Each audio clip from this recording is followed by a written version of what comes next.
Hello दोस्तों, स्वागत है आपका अपने यूट्यूब चैनल ऑनलाइन जीके मंच में। दोस्तों, एसएससी जीडी के लिए जो हमने इम्पोर्टेंट क्वेश्चंस का सीरीज शुरू किया है यह उसका 5वां पार्ट है और इसके जो दूसरे पार्ट्स हैं उसका लिंक आपको ऊपर आई बटन में और नीचे डिस्क्रिप्शन बॉक्स में मिल जाएगा। तो आप उन सभी पार्ट्स को भी ज़रूर देखें। और साथ ही में दोस्तों, अगर आपको ये वीडियो अच्छा लगे तो इसे लाइक करें और ज़्यादा से ज़्यादा अपने दोस्तों के साथ शेयर करें। तो चलिए बिना देर किए शुरू करते हैं आज का वीडियो। पहला सवाल है, शुद्धि आंदोलन के संस्थापक कौन थे? तो यह थे स्वामी दयानंद सरस्वती। तो ऑप्शन बी राइट आंसर होगा। अब यहाँ पर आपको शुद्धि आंदोलन भी समझना है कि यह क्या था। तो देखिए, इस आंदोलन के तहत क्या किया था इन्होंने कि वैसे हिंदू जो कि अपना धर्म परिवर्तन करके या तो ईसाई बन गए या फिर मुस्लिम बन गए, उन हिंदुओं को फिर से हिंदू धर्म में वापस लाना था और यही था शुद्धि आंदोलन। और स्वामी दयानंद सरस्वती जो हैं, इन्होंने ही आर्य समाज की भी स्थापना की थी। और आर्य समाज जो है इसकी स्थापना इन्होंने की थी 10 अप्रैल 1875 ईस्वी को। अब यहाँ पर ये जो दयानंद सरस्वती हैं, इनका मूल नाम भी पूछा जाता है कि इनका बचपन में नाम क्या था। तो इनका बचपन में नाम था मूल शंकर। तो ये सारी बातें आपको ध्यान में रखनी है, सारे जो हैं एग्जाम के लिए काफ़ी ही इम्पोर्टेंट है। चलिए अब अगला क्वेश्चन करते हैं दोस्तों। शुष्क बर्फ किसे कहा जाता है? तो शुष्क बर्फ जो है वह ठोस कार्बन डाइऑक्साइड यानी कि ठोस CO2 जो है इसी को कहा जाता है। और अगर इसका प्रयोग पूछे कि किस रूप में किया जाता है, तो इसका प्रयोग प्रशीतक के रूप में, ठीक है, किसके रूप में? प्रशीतक के रूप में किया जाता है। सिक्किम को राज्य का दर्जा कब प्राप्त हुआ? तो सिक्किम जो है वह 1975 ईस्वी में एक पूर्ण राज्य बना। यह जो सिक्किम है इसे राज्य बनाने के लिए, पूर्ण राज्य का दर्जा देने के लिए संविधान में 36वां संशोधन किया गया था 1975 ईस्वी में। और उसके बाद यह भारत का 22वां नंबर का राज्य बना। चलिए अब अगला क्वेश्चन देखें। बिंबिसार के समय मगध की राजधानी कहाँ थी? तो यह थी राजगृह में। और यह जो राजगृह है इसे एक और दूसरे नाम से भी जाना जाता है, इसी को गिरि वज्र भी कहा जाता है, ठीक है। तो अगर ऑप्शन में गिरि वज्र या फिर राजगृह दे, दोनों में से किसी को राइट आंसर चुनना है आपको।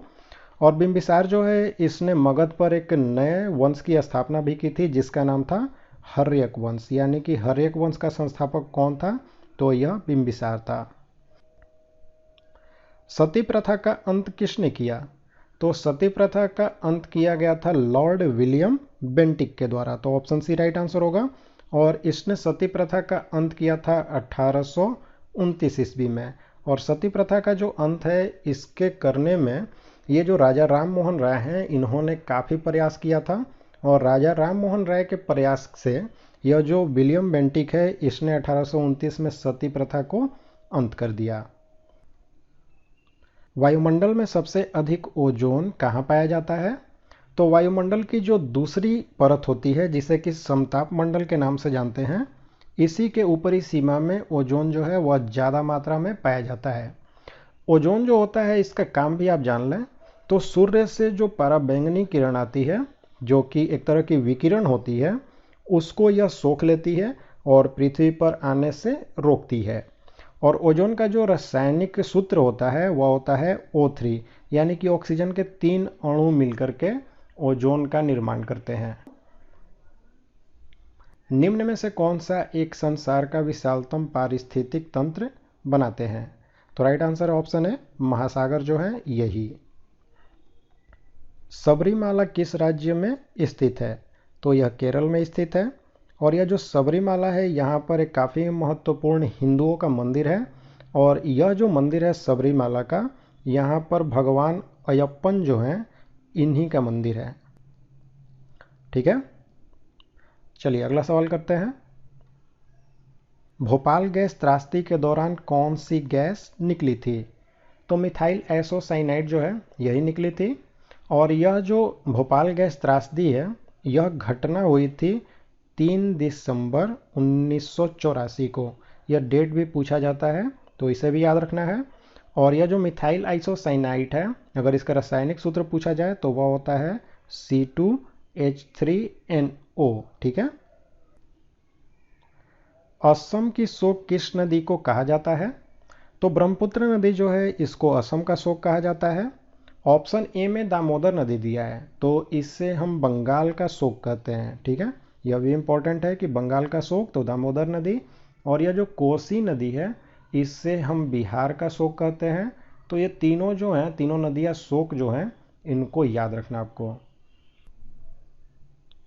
निम्न में से किसको हटाने का प्रावधान संविधान में नहीं है?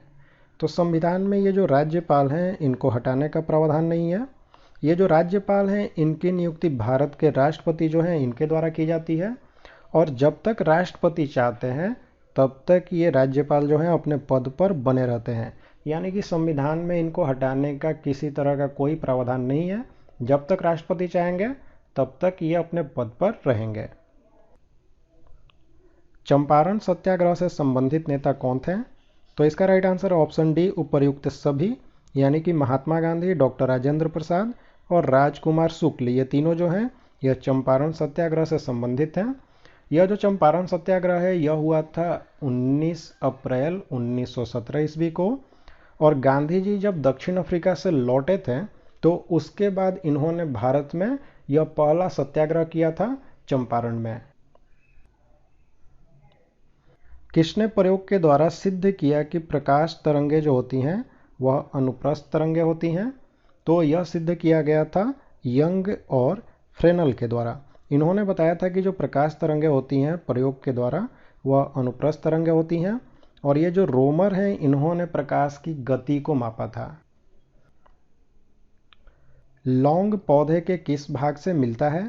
तो लौंग जो होता है इसका उपयोग जो है वह मसाले के रूप में किया जाता है, और ये पौधे में जो कली होती है यानी फूल बनने से पहले जो कली लगती है उसी से यह लौंग मिलता है। हम्बनटोटा बंदरगाह किस देश में स्थित है? यह काफ़ी ही इम्पोर्टेंट क्वेश्चन है। ठीक है, तो यह बंदरगाह जो है हम्बनटोटा यह श्रीलंका में स्थित है, तो ऑप्शन बी राइट आंसर है इसका। वन महोत्सव के जन्मदाता कौन है? तो right answer option C, K M. Munshi जो हैं, यही जो कि भारत के पहले कृषि मंत्री भी थे, यही वन महोत्सव के जन्मदाता हैं।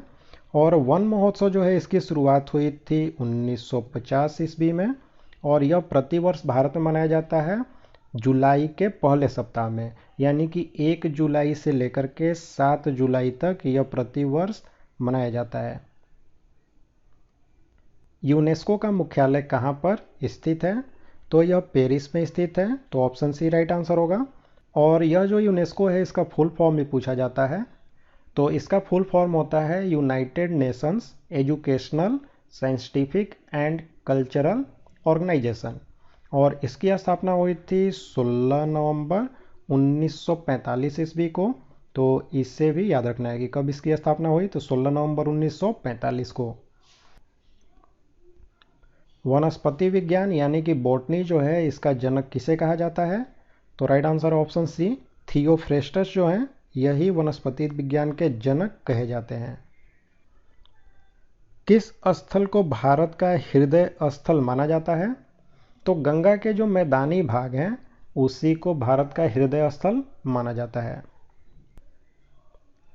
किन 2 ग्रहों के उपग्रह नहीं हैं? तो हमारे सौरमंडल में ऐसे 2 ग्रह हैं जिनके कोई भी उपग्रह नहीं है, और ये दोनों ग्रह हैं बुध और शुक्र, तो ऑप्शन ए राइट आंसर होगा। यहाँ पर ये जो बुध है यह सूर्य का सबसे निकट का ग्रह है। ठीक है, और शुक्र जो है यह पृथ्वी के सबसे निकट का ग्रह है, और शुक्र जो है यह सबसे ज़्यादा गर्म ग्रह भी है और सबसे ज़्यादा चमकीला ग्रह भी है। ठीक है, सूफी सिलसिले में सबसे अधिक कट्टर किसे माना जाता है? तो यह माना जाता है जो नक्शबंदी सिलसिला है इसको। और ये जो सूफी सिलसिला है पूछा जाता है कि किस धर्म से संबंधित है, तो यह इस्लाम धर्म से संबंधित है।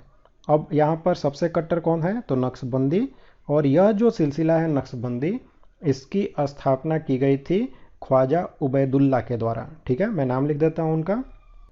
तो यहाँ पर ये जो ख्वाजा उबैदुल्ला हैं इन्होंने नक्शबंदी जो सिलसिला है उसकी स्थापना की थी। चलिए अगला सवाल करते हैं।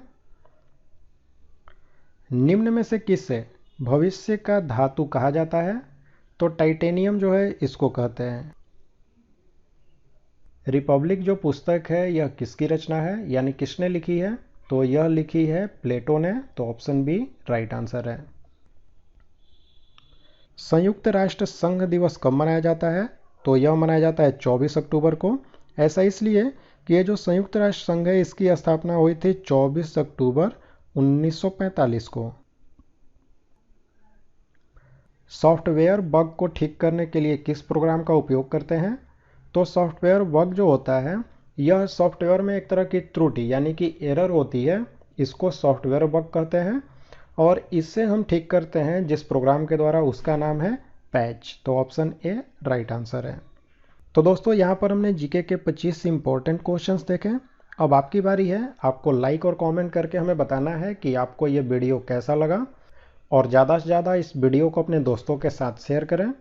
और साथ ही में दोस्तों अगर आप हमारे चैनल पर नए हैं तो सब्सक्राइब का बटन दबाएं और ऑल नोटिफिकेशन को ऑन करें, इससे नई वीडियो की नोटिफिकेशन आपको मिलती रहेगी।